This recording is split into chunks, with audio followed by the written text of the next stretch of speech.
Welcome to EPG Pathshala. In this module, we'll discuss the concepts of vernacular speech, observer's paradox, and speech styles. The issue of language data is of fundamental importance in sociolinguistics. When historical linguists worked with text and library, structural linguists worked with unknown languages, sociolinguistics, sociolinguists found all this method of data elicitation inadequate. Their focus was language in the street, language as it is used in the peer group, or the kind of language which is essentially informal and to which minimal attention has been paid by the speaker. Sociolinguists argued that language acquisition and change took place in the informal domains of family and street, and it was important to examine the properties of this language. It was this kind of space that Labov called vernacular. It soon became clear that it's not easy to elicit the vernacular, since the moment you try to elicit data in a formal interview situation, the speaker, the informant, becomes conscious about their speech. This constituted the observer's paradox. That is, the question remained as in how to elicit most informal speech in the formal settings of an interview. All these issues were comprehensively addressed by William Labov, and we will look into all those in this module. Labov showed that the properties of language varied depending on the amount of attention that was paid to the speech. That is, there was a stylistic continuum in our speech depending on the context. For example, for more formal the context, more formal the speech is. Now we'll look how to sample data. An important thing to note when it comes to data collection is the selection of informants. It is important to know how to locate informants who would be representative of a particular speech community. We first need to isolate those variables that may be socially and linguistically diagnostic.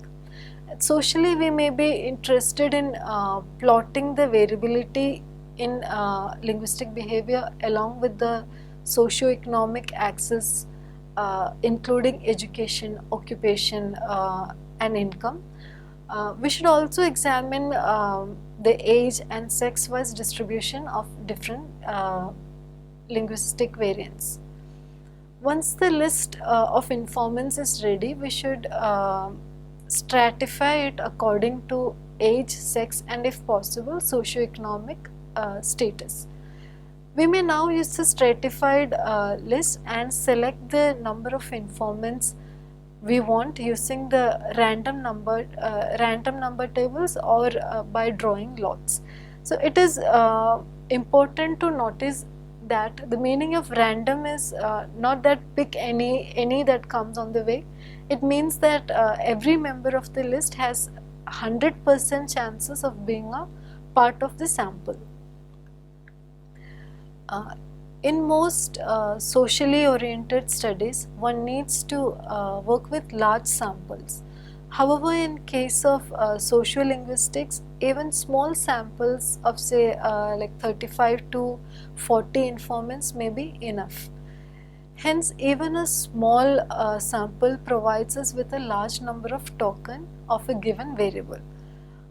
Another equally useful way of sampling is to use the network method of locating informants. In this method, the investigator identifies one family and then asks for more contacts to them and build networks. Getting ample number of informants is not just enough. There is also important issue of getting good quality recordings and their accurate transcriptions. So your research findings depend on the accuracy of the data you collected and the accuracy of the transcription. We'll now discuss the concept of vernacular. Traditionally, the term vernacular is used in a pejorative sense. Vernaculars are seen to be stigmatized languages used by the illiterates and the uncultured. As opposed to the literary tradition, standard and national, it referred to the non-standard and local variety of a language. Labov gave a very different connotation to the term vernacular. Vernacular speech for him was at the heart of sociolinguistic research. In 1979, a federal court in Michigan asked Labov whether Black English vernacular is stigmatized as slang, a distorted version of standard American English. Labov convinced the court that Black English vernacular was as rule governed and as systematic as any other variety of English at all levels of languages, including sounds, words, sentences, and discourse patterns. Black English vernacular, according to Labov, was a language on its own right, and he argued that the Black English vernacular should be considered as the strength of Black English community and Black English children, and should be recognized as such in the educational system. He also argued that Black English vernacular would not only facilitate he also argued that Black English vernacular would only facilitate rather than hinder the acquisition of other languages. According to Labov, vernacular was the most informal and informal speech of an individual, that is a speech which is produced with the least amount of attention paid to it. He proposed 5 methodological axioms that lead to the methodological paradox. The solution of this paradox constituted the foundation of the methodology of sociolinguistic inquiry. These included style shifting, attention, the vernacular formality, and good data. According to Labov, there are no single style speakers. Some informants show a much wider range of style shifting than others. But every speaker shows a shift of some linguistic variables as a social context and topic change. So according to Labov, he claims that there is no single style speakers. Every informant has a wide of speech style, and they shift from one to another depending on the context. The presence of style shifting was often attested by speakers trying to self-correct in the direction of the elite speech. The informality of style was inversely proportionate to the amount of attention paid to the speech. So, by going by this definition, the more the attention you pay to your speech, the more formal it is, and if you are least bothered about the way you speak, or if you are least bothered about your speech style, then that is the that is called a vernacular, and that is the most casual speech of a speaker. The real casual speech, which was the target of sociolinguistic research, could be elicited only when the speaker pays least attention to her speech. According to Labov, there are many styles and stylistic dimension that can be isolated by analytical means, but all such styles can be ranged along a single dimension measured by the amount of attention paid to a speech. It is a dimension of formality that constitutes the observer's paradox. we always tend to audio monitor our speech. Sociolinguistic research has shown that specific realization of linguistic variables are associated with the amount of attention paid to your speech. So as to elicit data, you need to take an interview of the informant with his or her permission, and this formal setting of interview will make the informant conscious about speech style and the speech style, and automatically makes it very formal. So this is a paradox because the researcher is trying to elicit the most casual speech in a formal setting, in an interview. So if you're trying to get the casual speech out of an informant, and you're making the informant undergo the process of interview, this automatically affects the speech style of the informant, and she or he becomes conscious, and you will not get the casual speech. Whatever one might do, it is extremely difficult to elicit the speech that would approximate to the ways in which speakers talk to their friends or family. The process of language acquisition and language change are located in this kind of speech. So, which is why it is really important for a sociolinguist to collect the vernacular or the casual speech, because it is in the casual speech that it is only in the casual speech that we could analyze the process of language acquisition and language change.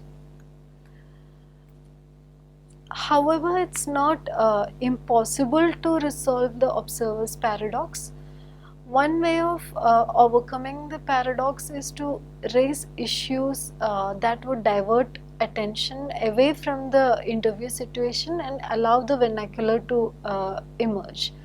So this can be done in various intervals and breaks, which are so defined that the subject unconsciously assumes that he is not at the moment being interviewed. We can also involve the subject in questions and topics which recreate strong emotions he or she has felt in the past, or involve him in other contexts. One of the most successful questions of this type is the one dealing with the danger of death. That is, you ask the informant the question, have you ever been in a situation where you were in serious danger of being killed? So when you ask this question to the informant, maybe initially the informant could be a little nervous or a little conscious, but eventually they shift to the casual speech. So narratives given in answer to this question almost always show a shift of style away from careful speech to the vernacular. Different sociolinguists have tried different techniques for eliciting the vernacular. Dr. Agnihotri discovered that children get most excited when they are asked to narrate the story of a recently released movie. So, or another way to elicit the vernacular in several Indian contexts was to ask the informant about one's neighbor. So they get shifted away from the careful speech, and they start talking in casual speech or vernacular. A more systematic approach uses the normal interaction of the peer group to control speech instead of the one-to-one confrontation of subject and interviewer. Another technique used to overcome the formality of interview situation is to conduct what Labov called rapid and anonymous interviews. So in his New York study, Labov confirmed the results of his study through rapid and anonymous interviews with employees of 3 large, well-stratified department stores. The data was easily transcribed in writing, since it only had only one variable was studied, which is post-vocalic r in the expression fourth floor. In order to study the pronunciation of r by the employees of the 3 department stores, Labov asked questions which should elicit the lexical item fourth floor containing desired accent feature in the employee's speech. The interviewer would ask the salesperson some question like maybe, excuse me, where's the women's shoes, and the casual or spontaneous answer would be fourth floor. He would then lean forward and ask again, sorry, what did you say, pretending what the salesperson had said earlier was not clear enough. So now a more formal fourth floor got elicited. Each employee thus could pronounce post-vocalic r 4 times, that is twice each in fourth and floor. Another way of collecting data is through unsystematic observation. And before going to unsystematic observation, the one important thing about the rapid and anonymous interview is that the informants really doesn't get to know that they are being involved or data is being elicited from them. So now let's move on to unsystematic observation. Such data could be collected from such public places such as trains, buses, parks, queues, or any other place wherever enough members of a speech community are gathered together so that their speech is naturally and easily heard by others. It is also possible to obtain some systematic data from mass media such as radio and television broadcast. Discussion on TV and the narratives recorded at the moment of disaster or accidents can also prove to be useful. On the other hand, it is not at all difficult to elicit speech at the formal end of continuum. Most formal speech can be elicited through a set of carefully planned minimal pairs that would focus on the variables or sounds that may be sociolinguistically diagnostic, that is the kind of variables whose variance may be associated with different sets of social variables. Slightly less formal speech may be elicited through a list of words. Reading passage exercise may be the next in degree of informality. According to Labov, a well-written text that reads well, focusing on vernacular or adolescent themes, will yield much less formal speech than a list of isolated words. Minimal pairs can be embedded in such a text so that the speaker is not made aware of the contrast. His pronunciation can be compared to his reading of an isolated minimal pairs where his attention is directed specifically to the variable being studied, and its and the variables used in differentiating words. We can thus create a stylistic continuum that ranges from the most informal to the most formal.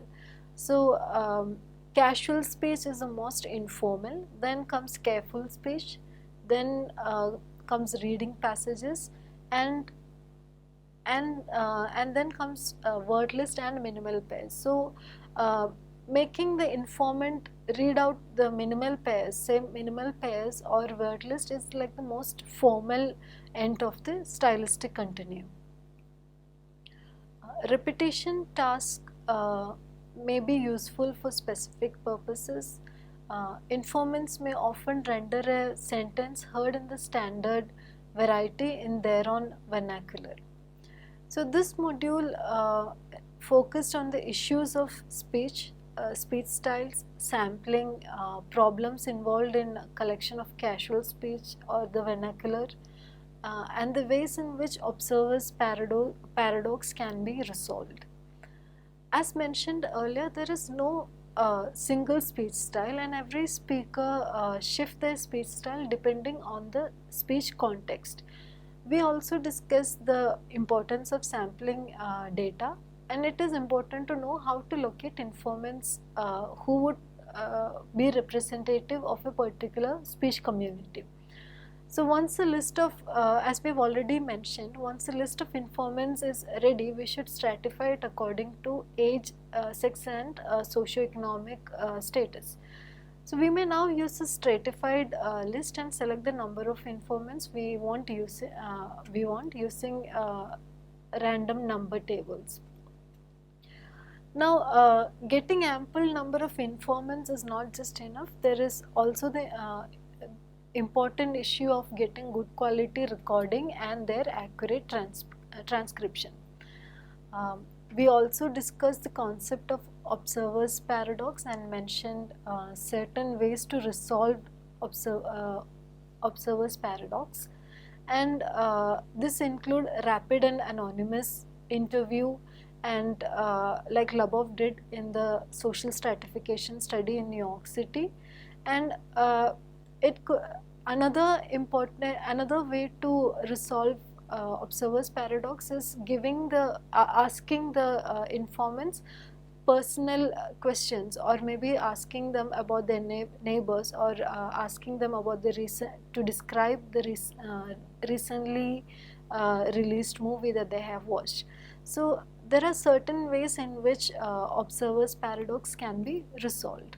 I hope this video helped you in understanding the sociolinguistic aims at obtaining the vernacular speech and understanding concepts of vernacular speech, observer's paradox and speech styles. Thank you.